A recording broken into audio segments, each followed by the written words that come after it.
Hello fellow brewers, and welcome to my new YouTube channel dedicated to all things homebrew. This being a new channel, I thought this first video should be a quick intro. So my name's Sean and I started homebrewing in late 2016. We were pregnant with my second kid, and spare time for my hobbies outside the home were growing more and more scarce. So my wife bought me a homebrew kit and some lessons as something fun to do. Neither of us had any idea what she had just started. I brewed a few extract batches and, like most, was left feeling like something was missing, so I soon caved in and went all grain. And that opened up a whole new world of questions. And for those that know me, when I find something that interests me, I like to dig into the details. And when I dig deep. And in the world of homebrewing, this is not an easy task, because unlike most disciplines, there is no true Bible. Sure, there's the writing of Kuhn's, which traditionally has been accepted as gospel by the macro brewers. But how that translates to the homebrewing setup leaves a lot of room for interpretation. And then you have books like How to Brew and the like that are ubiquitous in the homebrew community and do have a ton of useful information, but they can be inconsistent at times, outdated, and sometimes sacrifice the full story for the sake of keeping it simpler for the masses, which ultimately that's what the book is intended for. So I started moving from books onto the internet, and well, just like everything on the internet, you pick a topic and there's 10,000 answers to every question. Each person claiming their answer, or better yet, opinion, is the best because their beer tastes awesome. And I never really understood that logic because we're on an internet forum. Nobody's really tasted your beer.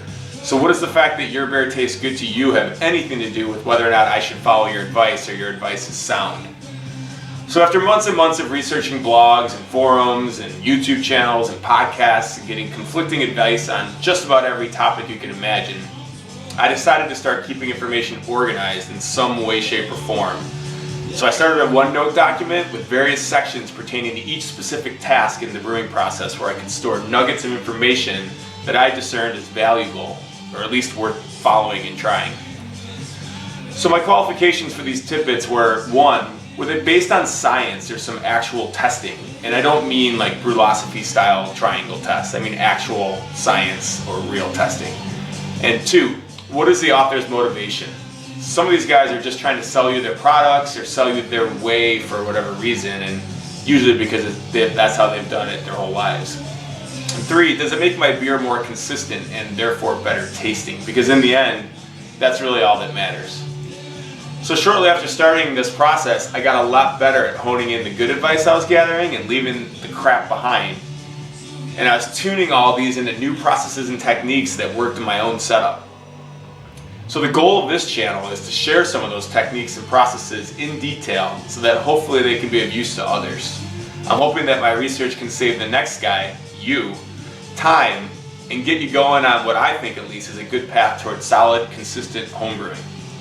And just to prove I'm not another guy who thinks his beer tastes good, after less than 1 year of homebrewing using these techniques, I won quite a few gold medals in homebrew comps, including 2 best of shows in my first 2 competitions entered, an entry into the Great American Beer Fest Pro-Am, and a finalist in the National Homebrew Comp. So please, stay a while, watch some videos, drink some homebrew, and if you like the videos, please click the subscribe button below, and then that little bell icon to get notified when I put up new material. Cheers!